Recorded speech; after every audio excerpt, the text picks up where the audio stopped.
20টা লোক দাঁড়ান দেখি আল্লাহর জন্য। 20টা লোক দাঁড়ান, 10,000 টাকা করে।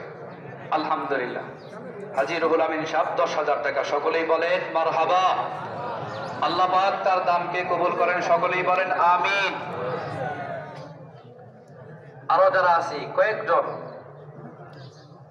কালেকশনটা হয়ে গেলেই নামাজ দাঁড়িয়ে যাবে। আলহামদুলিল্লাহ, ভাইয়ের নামটা দাঁড়ায় নাম বলি, দেখেন দাঁড়ায় দেখেন। আচ্ছা, নাম কি?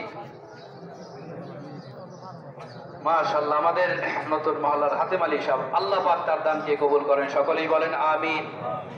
আল্লাহ পাক তার এই মুবারক দানের উসিলায় আল্লাহ পাক জান্নাতে উত্তম বাড়ির ব্যবস্থা করে দেন, সকলেই বলেন আমিন। আরো কয়েকজন হাত তুলি। রাসূল করিম সাল্লাল্লাহু আলাইহি ওয়াসাল্লাম বলেন,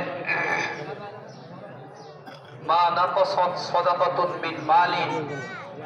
প্রিয় রাসূল বলেন, আল্লাহ পাক তোমাকে